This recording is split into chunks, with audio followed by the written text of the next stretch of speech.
Hello, this is the RPG Pundit, final boss at Internet Shitlords. No sooner have I sat down here to do my second part of the... Let me see if I can even get it to you guys so you can see. Where is that? There you go. My baptism of fire. There it is. When it's not being blocked by a cat. So, first off, some important news. First of all, Baptism of Fire is now a gold bestseller on DriveThruRPG. It continues to be the #1 bestseller. Here's the beautiful hardcover. It's the #1 bestseller of DriveThruRPG for the OSR category. It has been since, I think it was about April 29th. So that is a long time. And again, it's hit gold bestseller now. And I've heard from Mad Scribe Games that there's even a Baptism of Fire t-shirt available as merch, but you'd have to ask him where to get it. So, in our last video, I'm doing this is the second of a set of videos on design notes of, stuff I thought about as I was creating this game, and the choices that I made. And also a kind of a tutorial. Oh, there's Meatball. She just went right around and then back again. All right. Meatball? Hey. Do you know I have to... Meatball, I have to do a review, Meatball. No? Are you going to let me do a review? No? You've decided? You're just going to sit on top of my books? I'm sure that actually there's a lot of people watching that would just... That'd just be cool with that, Meatball. Because they would rather just have 20 minutes of you doing nothing really particular, but I got to do the review here. So let's carry on here. Meatball, I'll tell you that. Okay, I'll make you a deal. The hardcover is yours now. This is yours. It belongs to you. All right. Do you want it? No. So you sit on this. Okay. Well, I'll take the hardcover then. Okay. You could take either one, but there we go. Or neither. Very good. Negotiations are now done. All right. So, all right. I've lost my train of thought there, but but let's carry on. We were going to go into the subject of character classes, but before that, somebody asked me to say something about the skill checks. So, it's really funny that in the video I just did the other day about the OSR, there are people who have obviously not gotten into the OSR that still think that all OSR games have THAC0 in them, right? They were like, oh, I would never play OSR because I don't like THAC0. And I'm like, what the hell, right? Baptism of Fire does not have THAC0. And I don't like Descending Armor Class. It doesn't have Descending Armor Class either, right? These are people who checked out some OSR game in 2009 and then never came back. Right, that's how much damage the clones did. So, but now it's like a whole design movement, and it's actually very good. So, in this game, I have skills, and some people have asked, why do I have skills? And other people have asked, why don't I have a skill list? Sorry, getting a sip of water there. Those are both very good questions, but to give you the basic of it, my style of play has always been to have I like a simplistic skill system that is also very open. All right, so I know that, for example, Nick Beardia was making fun of all the +1s to this and +1s to that there are there, but that's to me, that's one of the principles of good design. Remember, a +1 statistically in the mechanics of D&D means that you're 5% better than you were before that, right? And that's a very important value, right? A +4 would mean you're 20% better. You're really good, from the average human deviation, let's say. So they're pretty significant. This game is very simple. You get skills. If those skills they can start with +1. They could go up to +2, +3, or +4, or in theory more. And you do checks where you're rolling a die plus your ability score plus your skill bonus plus any other miscellaneous bonuses, right? And the number that you get has to be equal or greater to the difficulty focus, right? So it's for simple activities, a DC 10, or for stuff that has unlimited time. For stuff that's challenging or has to be done with a time limit, the DC is 15. For exceptionally difficult stuff, the DC is 20, right? In theory, I guess it could be something that's like 25 for something almost impossible or whatever, you know. And there are DCs for spell checks that go above 20 also. And the reason I didn't make a list is because I don't like that idea. If you make a list, if you say, okay, here are a list of 20 skills, then a DM is going to think that those are the only 20 skills that can exist, and that those are the 20 skills that have to be used, right? And that all of them have to be used, and that every character should have a chance to access those skills, right? And that really doesn't fit very much into the medieval world, right? In the medieval world, in certain ways, people were specialists, right? You couldn't just go and learn barrel making, right? That was a very secret special skill, a special thing that only the special people who made barrels knew how to do. Yeah, and this was very important for them to keep it a secret because it was their livelihood, right? And then there were, you know, the vast majority of people wouldn't know how to swim, you know. So if you did know how to swim, that was a huge advantage, you know. So what I decided, this is a legacy from Lion and Dragon, obviously. Lion and Dragon is the same way. I decided that there isn't going to be a skill list. There are skills all over the game, right? Like you can get skills from your background, you can get skills from your class. And obviously the inherent implication of not having a skill list means that the DM can just come up with skills if he wants to. As far as getting skills, well, I'm going to get more into that when we get into the character classes. So there are a variety of character classes in Baptism of Fire, and most of them come out of Lion and Dragon or Lion and Dragon supplements. So, for example, the Archer is a class that appears in RPG Pundit Presents and in the Old School Companion 1. And now it has become a core class, let's say, because archers are just sufficiently different from fighters that it makes it worthwhile to do so. So every class, you remember in the last video we talked about what you had to do at level 1, right? Which was here, right? You have your basic stuff, or sorry, at level 0. You had your basic stuff at level 0, and then the stuff that gets listed in the classes themselves are what you get starting at level 1. Now, again, a DM does not have to be super strict with that, right? Like, obviously, the hit points, the combat bonus, that sort of stuff, and anything that has, like, bonuses to attack should probably be stuff that you don't have the character have to level 1. But if you're a level 0 archer, obviously you're going to have already a bow, and you could presume, for example, the bonus to repair and maintain a type of ranged weapon. And that becomes more true in certain other classes that are more specialist, like a 0 level holy man who is a monk should still probably have all of the kind of skills that are listed for a level 1 monk, just not rolling on the table, right? Just having the ones that are by default. So anyways, when you do get to level 1, though, you will, you know, for every class you have to fulfill the stat requirement, right? And then you will, at level 1, you get a die. And this is the only time you get a free die to roll for your hit points, apart from level 0. Because after that, every other level, 2 and up, it's just +1. You know, this is just one example, but all the classes are like this, right? You get a combat bonus that starts out, a saving throw bonus that starts out, and then you get special stuff. So archers get bonuses to their ranged attacks and to repair weapons. Archers also add half their level to all melee and range damage.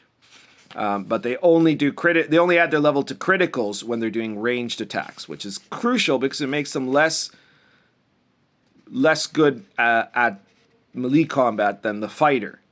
And then you will also roll twice every time that you level up, including level 1, on the benefits table.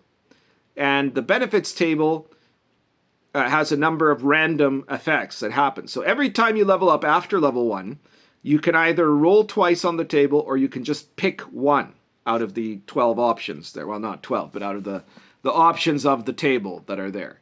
Because a couple of them are doubled up. There's 10 options, I think. Yeah. So what that means is the optimal scenario for you in terms of overall benefit is to roll randomly, right? Because you're going to get, in one level, you get 2 benefits. Whereas if you pick, you only get 1. But if you're very much determined that your character have something, you're not trapped in the abyss of just rolling dice and hoping that you get what you want, right? I'll also mention, because people have asked, that in a lot of occasions, if a character has been role-playing, in my campaign, this is a house rule, I guess you could say, because it's not explicit in the book, but if a character has been role-playing that they've been doing a particular amount of research, like in some kind of a skill, or that they've been doing, they've been making an effort to learn a language, or that they've been making they've been trying to improve in a specific magical discipline, if they're a magic using character, right? Then I will give them the option to have that as their advancement, right? And sometimes even to have that as just one of the 2 advancements, right? Like, so that if they get an advancement for a specific skill that they wanted to increase, or like especially with the wizards, right? Because they're wizards, by default, you roll randomly to see what magic you get.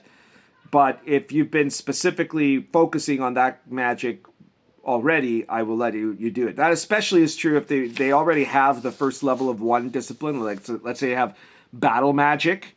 They've taken battle magic, so now they are, the next time they really want to have the next set of battle magic spells, right? And I said, yeah, okay, sure. That makes sense. So the next time, so you can either pick to just get a magical skill, in which case you'll get the next level of battle magic spells automatically, or you can roll, and if you get an option for a new magical skill, you can choose battle magic instead of having to roll randomly from the choices.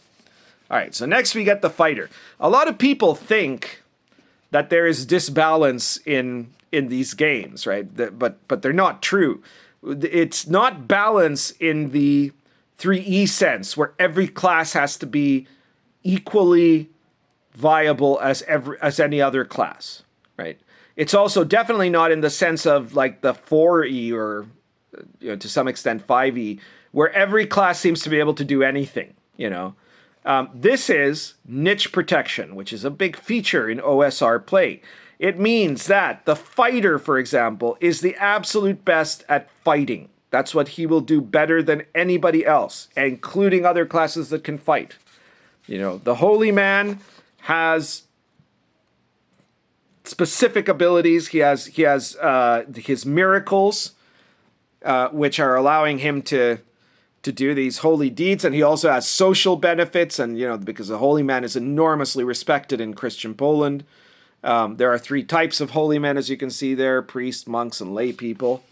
The holy warrior has the benefits of being a religious warrior that gets certain miraculous powers, most of which have to do with combat. They also have special benefits. This is a good comparison to the fighter. They have special benefits for fighting enemies of the Christian faith, which includes pagans, Christians who are actively defying the laws of God, like criminals, heretics, blasphemers, but not common soldiers or rebels unless they're attacking the church, demons, and the undead. So the holy warrior is a warrior. He's a pretty good warrior. And he will be potentially, depending on what level you're at, he will be potentially a better warrior against the enemies of the church and against demons and undead than a fighter will be, right? It'll be, there's a chance. Not every fighter, some fighter, but, at the same level, you compare them, there's a good chance that he will be better at fighting the demons that are, the creatures that are his, or the opponents that are his specific enemies, okay? But the fighter will overall be better in general, Okay, if you look at the tables, you'll notice here, for example, this is a D12 table, right? And here, with the Holy Warrior, we have another D12 table. But the numbers of where things show up are not the same, right? And the Holy Warrior gets a variety of other, skills and benefits that the fighter by default does not. One criticism some people have made of the fighter is that the only skill he has at all is horsemanship. But that's because this is like to reflect, is he a, this is a generic fighter. This doesn't take into account social class. So this fighter could be a peasant fighter. It could be an urban fighter. It could be a noble fighter. It could be a knightly fighter, right? So, for example, when you're leveling up, if somebody gets horsemanship +1, but they already have, let's say, farming because they're a peasant fighter, if they want to raise their farming instead, then obviously I will do that, right? If they already have court or military because they are of the knightly or the noble class, then I would probably let them do that if what they get is the horsemanship thing. But of course, horsemanship can be useful to a certain extent. It depends on your campaign, which is going to be more useful. But anyways, back to this comparison, right? So the Holy Warrior also has some good combat bonus stuff, but he doesn't have as much combat bonus stuff as this guy does, right? The probability, for example, the chance of getting a combat bonus in general, the Holy Warrior needs a 6 to get a +1 to all attacks. All right. This guy, to get a +1 to all attacks, needs a 4 or a 5. He has double the chances of getting a +1 overall combat bonus. The same thing with types of weapon, because also, by the way, this guy has to choose between a combat bonus or a damage bonus, right? Because the Holy Warriors do not add their level, or half their level, which is what it usually is, to their damage. So they're going to be doing less damage when they hit, except against the enemies of God, where they have bonuses. The fighter, on the other hand, automatically as a first level action, or a first level benefit, let's say, they add half their level rounded up to all melee and mid and range damage, right? So a fighter, if you want a guy that can just kill stuff, the fighter is always your best choice. Now, if you want a guy that can kill stuff and also pray and get miracles, the Holy Warrior is a really good choice too, right? We have the Skomrozny here. Some people are saying, well, this is Russian, including some Polish people, right? But what they don't know, and this is, I mean, I swear that I know this because I researched it when I was researching Baptism of Fire.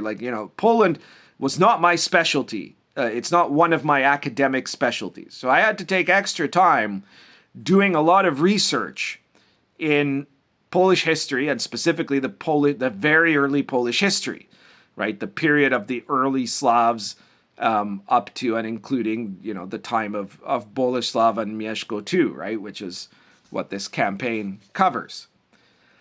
And to my surprise, I discovered that the Skomrozny were a thing. That's the Polish term, by the way, Skomrozny. In Russian, it would be, I think, Skomorok or something like that. And they were a thing all throughout the Slavic world.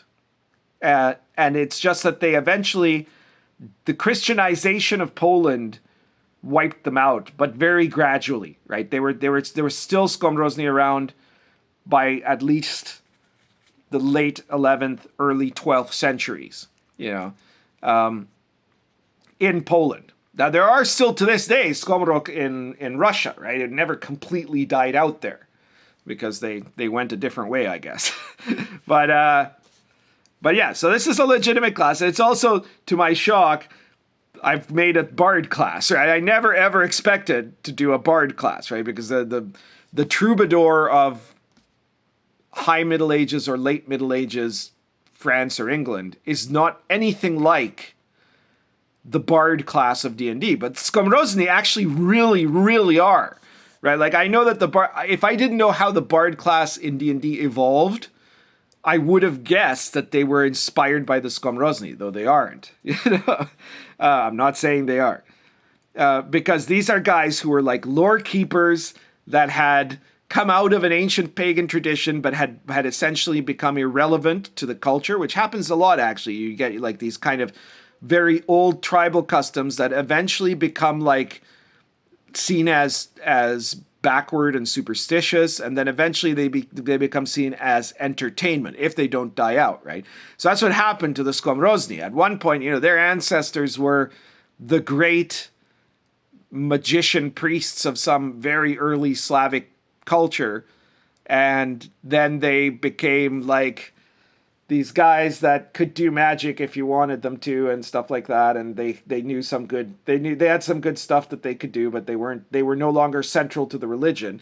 And then eventually they became mostly entertainers with some special skills, so that like totally fits how the bard looks like in D&D, and they are a bardic type class. They begin with the clever tongue, which is a coded language that appears in forms of song and poetry. It is not the same as Thieves' Cant. Thieves get Thieves' Cant, right?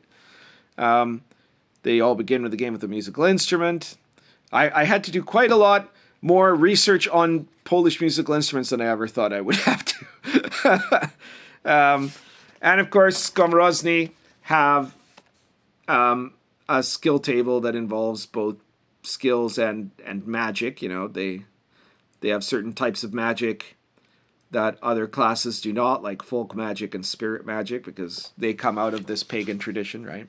Then we have the thief. The thief is just basically identical to the one in Lion and Dragon. And then the witch hunter, another one that I've had some questions about. People have said, well, this is just The Witcher, right? And I'm like, okay, look, I didn't pick this photo, first of all. That's 100% on my publisher, okay? Mad Scribe did this. I did not do it. I didn't tell him to do it. I didn't see it until after it was already, like we were doing the overview, because I never interfere. I let them, I let my publishers decide on the interior layout and the art, as long as it's acceptable, unless I look at it and it's like all crap, right? But it isn't. This is excellent stuff that he did here. And yeah, but so people think, well, this is just you're cashing it on The Witcher. And let me put it this way. Okay. If there had never been a Witcher TV series, I could very much have still done a book on early medieval Poland. I can't guarantee you that I would have had a witch hunter class in it. However, it is not a case that this is anachronistic, right? This isn't just, the witch hunter isn't here just because of the Witcher novels. There were a number of different types of Slavic monster and witch hunters that existed in this era, okay? That were basically people who were both usually seen as strong or tough people, who also knew certain types of magics that were used to combat. Often the undead was one of the most common. But then also there were evil witches. And I mean, the story, like, I'm not saying that just even from a Christian perspective, right? Even in the context of paganism, I think. Like, I mean, of course, all the text that we have is written by Christians. But the way that some of it appears to me would indicate that even to the pagans, the pagan Slavs were great believers that there were, because there were priests of their gods, which was one thing, and then there were pagan magicians that were good magicians, and then there were pagan witches that were evil witches, right? That caused all kinds of troubles, because some of these come like out of what are obviously pagan accounts. And there were people that fought witches. Yeah. So I give some of the names of those later on in the book, because those are like the pagan versions. The part that is a bit more speculative is the idea that, there would probably have been Christian versions of that, because we know that there were, because some of these traditions survived well past the pagan period, right? And so the people that were then going around hunting Upiors, vampires in the Carpathians, were then Christians, right? And they would have thought of themselves as Christians, but they were doing the same thing that the Kresniks had done before, you know? So the witch hunter is particularly good at fighting monsters and witches, and he has to pick, again, it's a little bit like the holy warrior. He chooses certain opponents that he's going to be especially good against. So against those opponents, he can be very good in combat, right? Against other opponents, he's just good in combat. He's never as good as the fighter. He's probably on par in terms of his pure combat ability with the holy warrior, though. And he gets magical skills. Then there's the Woodsman. The Woodsman was originally from an issue of RPG Pundit Presents, and has now been translated, especially in this game where there's so much of Poland is just pure wilderness. It's a very good class to have, right? And the Woodsman is a guy who has basically nature skills. This is the class, you will notice, Con 7, Wiz 7. Almost all the other ones are a single attribute of 9+, or 2 attributes of 9+, like the Witch Hunter. Okay? So the Woodsman is in some ways the least powerful class, right? And the requirement reflects that. But they're actually quite effective at what they do. They have a good amount of hit points. They're excellent in the wilderness, including like they have the ability to sneak and to do sneak attacks and stuff like that. And they're very good, well trained in a small handful of weapons, basically, right? Which is like the axe and the bow being the two main ones. But like they're invaluable in the wilderness, and they're fairly tough and relatively crafty. And finally, we get to the Yotvingians, because I had the Scotsman in Lion and Dragon, and the Yotvingians are far more barbaric and far more ferocious than the Scotsman would have been. The Scotsmen were pretty much, well, can we say they are civilized? Yeah, okay, we could say they were as civilized as they were going to get by about the 16th century. So. But in the 11th century in Poland, the Yotvingians were just the terror of everybody around them, right? Like they were like, they describe, the descriptions of the Yotvingians are like how people might describe like the Hulk, right? Like, oh, nothing can stop them, right? And they're just these unbelievably brutal guys, right? They were just so absolutely savage, aggressive, and ferocious, And so I said, okay, well, that's cool. So we can have that there. And, Yotvingians are very, very tough, like a typical barbarian format. Yotvingians are going to have easily the most hit points, and they're going to have very good saving throws, and they're going to fight okay, and they can do a berserker attack. But again, they're not going to have any of the elegance that the fighter does. They're relatively low training, right?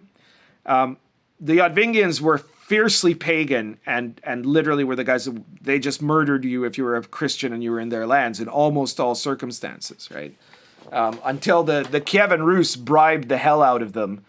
And even then, the Kievan Rus barely had any control over them, but they bribed them to basically not kill the Kievans and go kill the Polish, right? Which is quite clever of the Kievans, I must say.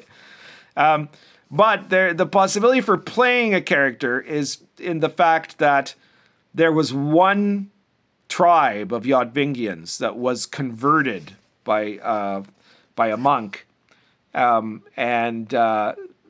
though the monk was later martyred and a number of the converts were slain, a few hundred of them left the Yotvingian lands and went to the lands of Boleslav the Brave, and were then cheered and paraded on account of that, right? So. Basically, those are the character classes.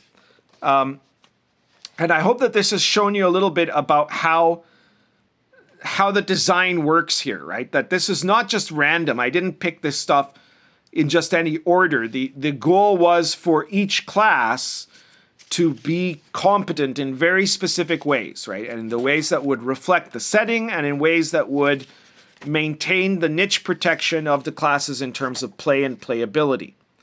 And, you know, I think my goal was for every class to be good, to be very good at what it does. And so if you take the class understanding what it does, and that's what you want to do with your character in the game, you're going to be happy with all of them. All right, so that's it for today. We're gonna continue going. Next time I'll be talking about miracles and miraculous powers and maybe even some of the magic. But remember, you can pick up Baptism of Fire and Drive Through RPG. The link is going to be in the description below. Check out all of my other games too. They're all in the description. You see where the little, if you're looking at the app where it says more and then there's some dots, you click that more there and it's going to expand the description of this video to have all of my links on there where you can go and buy Baptism of Fire or my other games. Also, if you've already got, this is a big thing, if you've already got Baptism of Fire and you're ready for the first source book for it, short as it is, check out the latest issue of the Pundit Files. It just came out on Tuesday. The Pundit Files Medieval City Guide to Poznan. Poznan is the second biggest city of Greater Poland, and it is the commercial hub of basically the central part of Poland. And it is a city that has a lot of interesting details and interesting conflicts, and this source book covers the city and the neighborhoods of the city, and also the mysterious magical oak wood that is found just outside of its terrain, right? That has very unusual magical properties and monsters. So be sure to pick that up from the Red Room. That is not drive-thru. It's from the Red Room store. The Pundit Files Guide to Poznan, and it can be yours for just $3.50. Okay, so find yourself some $3.50. The Pundit is asking you for $3.50 so that you can buy the Poznan City Guide, or check out any of the other issues. I think that one's issue 13, if I'm remembering correctly, or 14 by now. I don't even remember now, but I think it's 13. Might be 14. But that means there's another 12 or 13 there that you could check out. And each of them is on a totally different topic. There are adventures, source books, etc. Every single one of them costs $3.50. Okay? That's everything for today.